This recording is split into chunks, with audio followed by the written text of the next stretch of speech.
I've got a really amazing multi-tool to show you guys, and I don't want to overemphasize this, but this is probably one of the nicest multi-tools I have seen come out in a very long time. It's not perfect, and we'll get into that, but it's got some really great features. All right, so first of all, this is the GHQ, or GHK rather, 21BSW. This is their new version of the tool right here. This comes in at $32.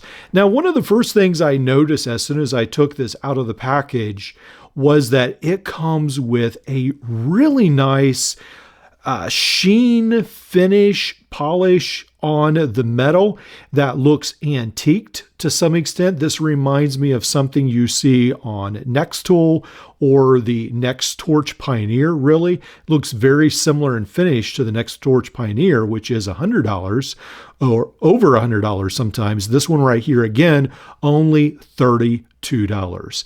I feel like this one has a lot better finish than it should for this price point. It's a very cheap tool, but it's very, very nice. I really like the plier head as well. This one right here is spring loaded. It's got the replaceable wire cutters. I have not tried if these work with Leatherman. I'm not sure exactly. I doubt they will, but it's got a little bit of a different plier head. I like this design. And then we have the crimper right here.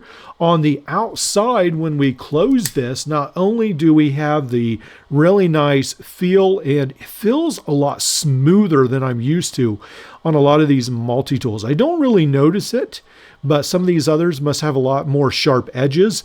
This feels very well polished, very well rounded. It just feels better quality.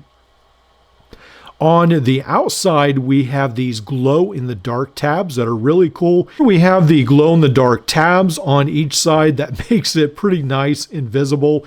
I really like this. It's a really nice addition to this tool. Now let's talk about a couple more features on the outside. We have a very nice pocket clip. Then we have this wrench. Now I am not a fan of these wrenches, but this one is actually on the outside. It is extra. It doesn't really interfere with the tool. So I think that's a clever design. It does add some maybe extra potential. I could see it being a lot more useful with it being situated on the tool like this. I think that could actually maybe come into use.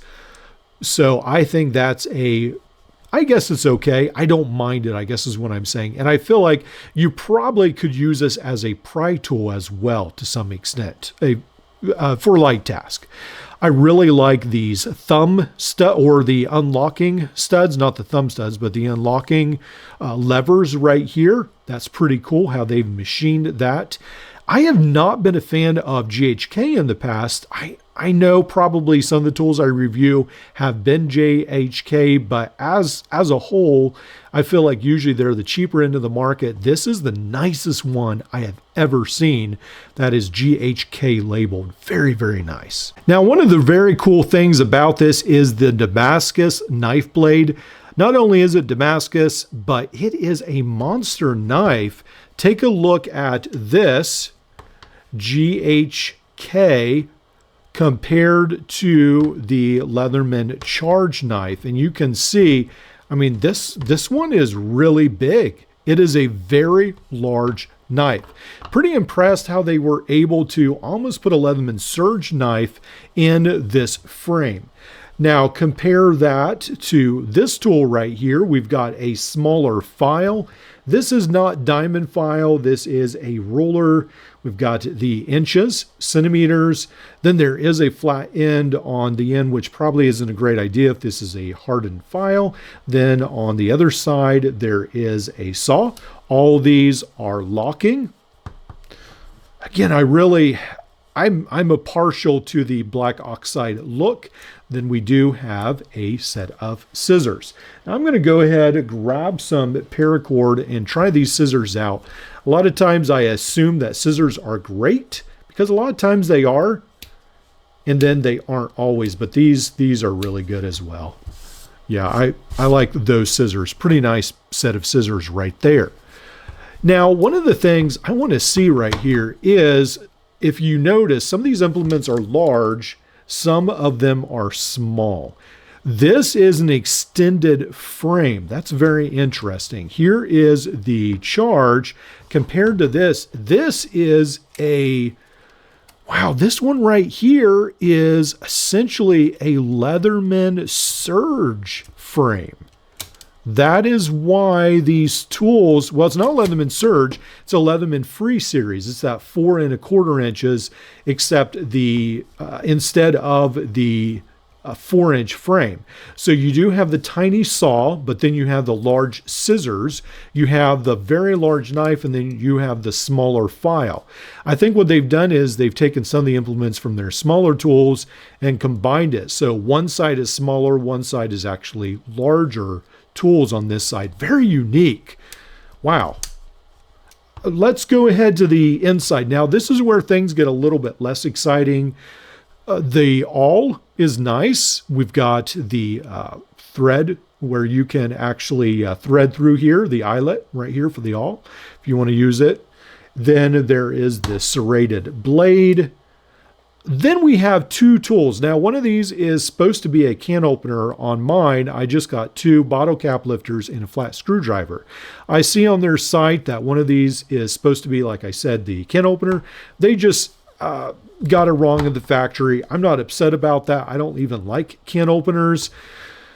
But just be aware on this one, you know, there was a little bit of a mess up in the factory. Not that the tools are bad, it's just they put the same tool. Now, this is the other thing that's a little bit of a letdown. This right here does not have the ball detent. It's a magnet, and the magnet doesn't always strongly hold this. I'm going to see if a ball detent from some of the other double-sided kits would work on this one. Unfortunately, the ball detent does not work in here because it's not, this driver isn't long enough for it to fit in there. These bits do work fine, I believe. I don't think there's a huge issue. It's just you have to be aware of them falling out a little bit more. That's something to keep in mind. Also, what I do like about this is if you notice this is flat, where a lot of times it's always slanted. And I think that's to accept. So you have a little bit more metal on here for that to fit in. With it not fitting in like that, you can use this as a 1/4 inch nut driver a little bit easier.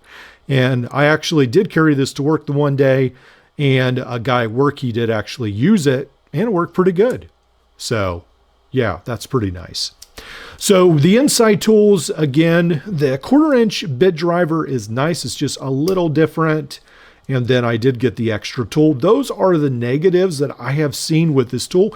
Usually I never get excited about pouches. I'm not necessarily excited about this, but I am a little bit excited about what's inside. This right here has the snap right here, and then it does have the elastic. You have this carrying place right here for extra bits. Not great, but it's an okay pouch. I don't know that it will last a long time, but it's fine for casual use. But what I was excited for was the bit carrier system. Now, this is a pretty standard set right here. It just slides on and off. I don't know if I've actually seen one exactly like this. So when I say standard, I guess it is a little bit new. But what I like about it is it's a whistle on the back. I love creative thinking where you take something and you say, hey, we need a bit kit, but let's make it something else so it has an even extra function. Now, this one is pretty loud. Cover your ears. Usually I say that it's not that loud, but this one is a little bit louder, I think. Let's try it. Here's just a quick rundown of what you get. You get the flat bits, 5/6, 3/4. Then on these Allen type bits right here, 5/4. Then we've got 3 2.5. We've got a T20, T25, T10, T15. Then these specialty bits right here, which are SP4 and SP8. Pretty nice little kit. In case you're wondering, yes, it is a little bit more bulky in the pocket. It comes in at 9.5 ounces. When we change this over to grams, it's 270 grams. Now, for instance, the Leatherman Charge comes in at 236 grams, and then it comes in at 8.3 ounces. Yes, it will be heavier than your Leatherman Wave or Charge, but again, it's a little bit bigger in frame size, and you've got that gigantic knife and that very nice set of scissors as well. In the end, for $32, when you're essentially getting almost like a half surge, a half wave, I am very impressed with this tool for $32. I definitely would recommend it. This tool may be one of the best deals on AliExpress at the moment. I don't know. I have another tool coming in the mail that may beat it out, but especially with this Damascus blade, I think that's pretty big. And then all the other things I've talked about, pretty fantastic tool.